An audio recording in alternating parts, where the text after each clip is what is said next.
Good morning दोस्तों। आज 17वीं BPSC class mains का हिस्ट्री क्वेश्चन विथ आंसर 66वीं से लेकर 39वीं तक हम रिवीजन करा रहे हैं, जिसमें कि 69वीं और 68वीं और 67वीं ये तीनों का वीडियो अपलोड कर दिया गया। आप उसको देखिए तो देखने से ये समझ में आएगा कि क्वेश्चन कितना रिपीटेड है, कितना इम्पोर्टेंट है। और 66वीं से लेकर 39वीं तक का क्लास 1 और क्लास 2 करा दिया गया है, जो कि ये भी आपको वीडियो मिल जाएगा, आप इसको देख लीजिए। क्लास 1 में और क्लास 2 में किया गया था भारत का आधुनिक इतिहास में भारतीय संस्कृति में कला एवं संस्कृति को किया गया था। कला एवं संस्कृति का क्लास 2 भाग में 2 क्लास में कंप्लीट कराया गया है, जो कि आप देख सकते हैं 66वीं से लेकर 39वीं तक है। आज क्लास 1 जो कि जनजातीय विद्रोह से है, ये भी जनजातीय विद्रोह का जितने भी क्वेश्चन है 66वीं से लेकर 39वीं तक, ये भी क्लास 2 में लगभग करा दिया जाएगा, 1 से 2 में। तो चलिए क्लास देखते हैं हम लोग आज जनजातीय विद्रोह का। जनजातीय विद्रोह 66वीं से लेकर 39वीं तक का जो जनजातीय विद्रोह में क्वेश्चन पूछा गया है बीपीएससी मेंस में, वो हम क्लास को देखते हैं। तो जनजातीय विद्रोह में class question number first, Santhal विद्रोह के कारण क्या थे, उसकी गति और उसके परिणाम क्या थे।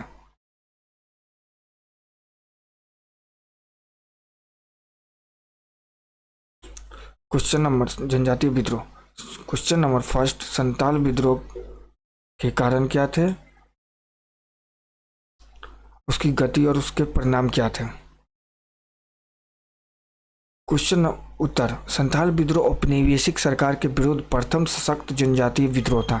संथाल लोग तत्कालीन बिहार से लेकर बंगाल तक फैले हुए थे, किंतु विद्रोह का प्रमुख केंद्र संथाल परगना था। संथाल परगना पूर्वी बिहार राज्य के भागलपुर से लेकर राजमहल तक के विस्तृत क्षेत्र को कहा जाता है। इस क्षेत्र को दमन एक को के नाम से भी जाना जाता है।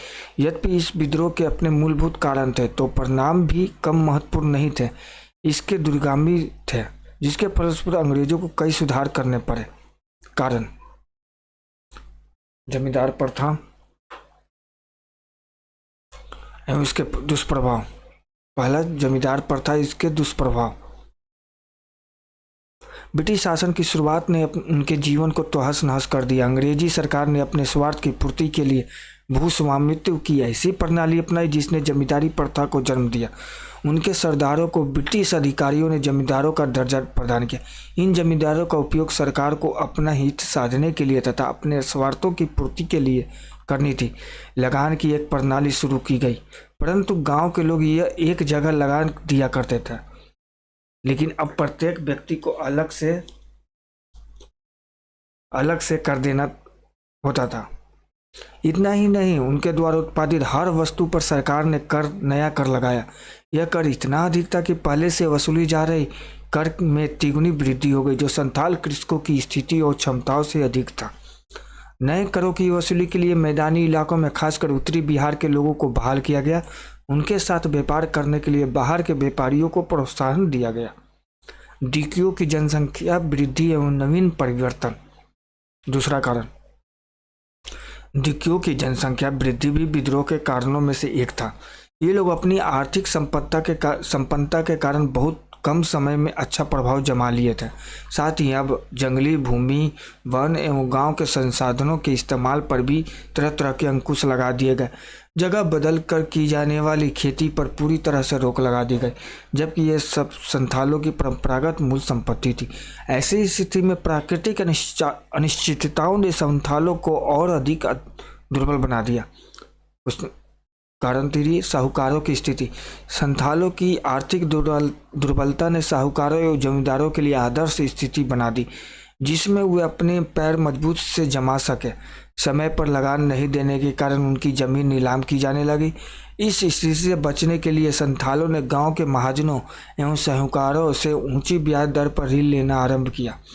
इन ऋणों के लेखा जोखा में गड़बड़ी की जाने लगी तथा ब्याज की दर बढ़ने लगी। इस प्रकार के बही खाते भी औपचारिकता मात्र थे, जिनसे इन संथालों का शोषण ही होता था। चौथा, ऋण में वृद्धि। साहूकारों के सूदखोरी के परिणाम स्वरूप संथाल ऋण भार में दबते गए। ऋणों में जब भारी वृद्धि हुई तब संथालों से उसकी वापसी की मांग की, किंतु संथाल अपनी दुर्बल स्थिति के कारण लिए गए ऋण को चुका पाने में असमर्थ है। फलतः साहूकार एवं महाजनों ने उनकी जमीन पर कब्जा कर लिया। इतना ही नहीं, उनके बहु बेटियों के साथ खिलवाड़ भी किया। संथालों ने इस अत्याचार के विरुद्ध पुलिस एवं न्यायालय की शरण लेने की कोशिश की, लेकिन सब बेकार हुआ, क्योंकि वे सब ब्रिटिश साम्राज्यवाद के शोषण के ही उपकरण थे। उनसे उनकी मिली भगत भी थी। इस तरह से ये लोग औपनिवेशिक अर्थव्यवस्था के भंवर जाल में फंस गए और इनका जीना दूभर हो गया। उपरोक्त कारणों के अलावा संथाल विद्रोह के राजनीतिक, सामाजिक और तत्कालीन कारण भी थे जो निम्नलिखित है। सामाजिक कारण, राजनीतिक कारण, तत्कालीन कारण, विद्रोह के परिणाम। सामाजिक कारण, ब्रिटिश प्रभाव के दौरान संथालों के धार्मिक परिवेश में भी हस्तक्षेप किया गया, विशेषकर ईसाई मिशनरियों के माध्यम से धर्म परिवर्तन या उनकी मान्यताओं पर चोट पहुंचाया गया। संथाल अपने धार्मिक मान्यताओं के प्रति बहुत आस्था रखते थे, परिणामतः उनमें तत्कालीन ब्रिटिश व्यवस्था के विरुद्ध चेतना फैली। राजनीतिक कारण, संथाल विद्रोह के लिए राजनीतिक तत्व भी उत्तरदायी थे। संथालों का शासन या राजनीतिक ढांचा ग्राम पंचायत द्वारा संचालित होता था। यह प्रतिनिधित्व द्वारा शासन की व्यवस्था थी। तत्कालीन कारण, संथाल विद्रोह का तत्कालीन कारण दरोगा हत्या प्रकरण माना जाता है, जिसमें मामूली चोरी के मामले में दरोगा की सहायता से जब संथालों को गिरफ्तार कर लिया गया तब संथालों ने प्रतिक्रिया में दरोगा की हत्या कर दी थी। तनाव की स्थिति में आगे चलकर विद्रोह का आरंभ और विस्तार होता गया। विद्रोह के परिणाम, यद्यपि संथाल विद्रोह अपने उद्देश्यों को पूरा नहीं कर पाया, लेकिन विद्रोह के परिणाम स्वरूप बदलाव देखे जा सकते हैं। पहला, संथाल बहुल क्षेत्र के लिए विशेष प्रशासनिक पद्धति के तहत भागलपुर एवं बीरभूम के कुछ क्षेत्रों को काटकर संथाल परगना जिला बनाया गया। यह नॉन रेगुलेशन जिले के रूप में था, जहां सामान्य कानून लागू नहीं थे। दूसरा, इस क्षेत्र में संथाल परगना टेनेंसी काश्तकारी एक्ट लागू किया गया, जिसके तहत ग्राम प्रधान को मान्यता दी गई तथा ग्रामीण अधिकारियों को पुलिस संबंधी अधिकार दिए गए। तीसरा, संथाल क्षेत्र की सामाजिक व्यवस्था मांझी व्यवस्था को पुनः बहाल किया गया। चौथा, यह विद्रोह न सिर्फ जनजातीय आंदोलन में एक महत्वपूर्ण प्राथमिकता करी है, बल्कि भारतीय राष्ट्रीय आंदोलन के विकास पर भी प्रभाव पड़ा। कुल मिलाकर संथाल विद्रोह के कारणों में मुख्यतः शोषण और जुल्म के खिलाफ संथालों के असंतोष थे। कालांतर में संथाल जनजातीय क्षेत्र में उल्लेखनीय सुधार किए गए। इस प्रकार कारणों की तरह उसके परिणाम भी कम महत्वपूर्ण नहीं है। की टू रिमेंबर, इस की को भी याद रखिएगा, जिससे कि खुद से बनाने में, आंसर लिखने में सहूलियत होगा और ये पढ़ने से आपको ये पता चलेगा कि हम क्या क्या शब्दों का प्रयोग करें अपने अनुसार लिखने में। तो संथाल विद्रोह के कारण में था जमींदारी प्रथा, उसके दुष्प्रभाव, साहूकारों की स्थिति, सामाजिक कारण, तत्कालीन कारण, डिकुओं की जनसंख्या में वृद्धियों, संथालों पर अंकुश, ऋण वृद्धि, राजनीतिक कारण। परिणाम था अन्य क्षेत्रों को काटकर नवीन संथाल परगना का निर्माण, काश्तकारी क्षेत्र में संथाल परगना टेनेंसी एक्ट लागू किया जाना, सामाजिक क्षेत्र में मांझी व्यवस्था की पुनः बहाली करना। चौथा, राष्ट्रीय आंदोलन पर प्रभाव। ये लगभग 1500 से 200 शब्दों में है, 2000 शब्दों में।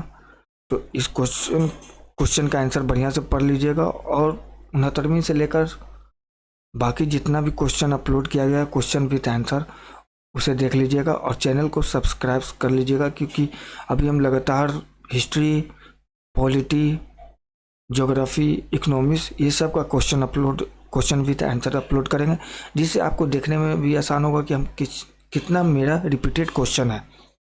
तो चलिए देखते हैं क्वेश्चन नंबर दूसरा, बिरसा आंदोलन की विशेषताओं की समीक्षा करिए।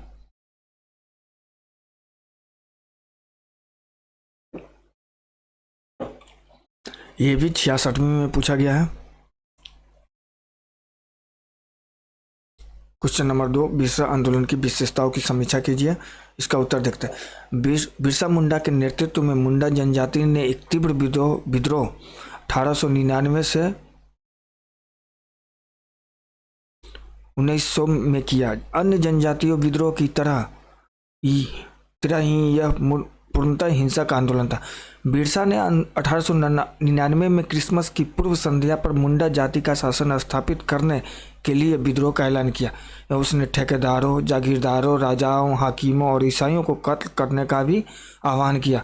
बिरसा ने घोषणा की कि दिकुओं मतलब गैर आदिवासी से अब हमारी लड़ाई होगी और उनके खून से जमीन इस तरह लाल होगी जैसे लाल झंडा।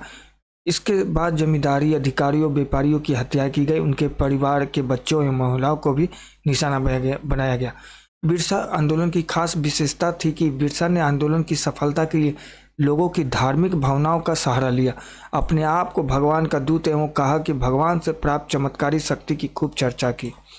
हजारों आदिवासी उसे देखने सुनने आने लगे और उसके अनुयायी बन गए। उसके औषधिक योग्यताओं के कारण भी लोगों का उसके प्रति विश्वास और सम्मान बढ़ गया है। बिरसा ने महाप्रलय और नव युग की भविष्यवाणियां की। ईसाई धर्म अपना, चूंकि आदिवासी अपने मूल धर्म में वापस लौटने लगे। धार्मिक नेतृत्व के कारण उनका विश्वास एवं साहस बढ़ा और वे दुगने साहस के साथ अंग्रेजों से लड़े। लेकिन सिर्फ आस्था एवं साहस के बल पर तकनीकी अथवा आधुनिक हथियारों से लैस दुश्मन से ज़्यादा दिनों तक लड़ना संभव नहीं था। विद्रोह कुचल दिया गया और फरवरी 1900 ईस्वी में बिरसा को गिरफ्तार कर लिया गया, जहां जेल में ही हैजा बीमारी से बिरसा की मृत्यु हो गई।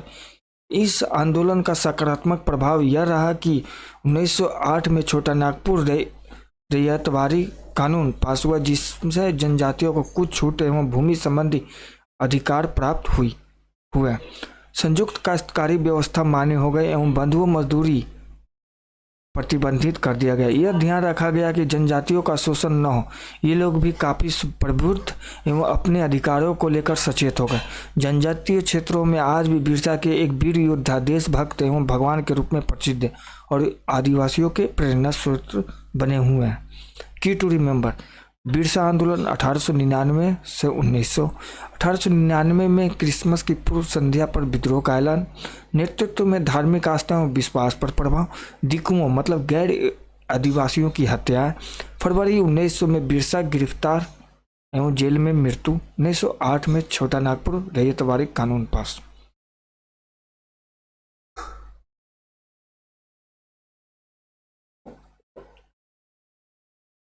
तो दोस्तों ये 2 क्वेश्चन अपलोड कर दिया गया, बाकी कल कंप्लीट करा दिया जाएगा आपका जनजातीय विद्रोह से रिलेटेड जितने भी 66वीं से लेकर 39वीं तक क्वेश्चन।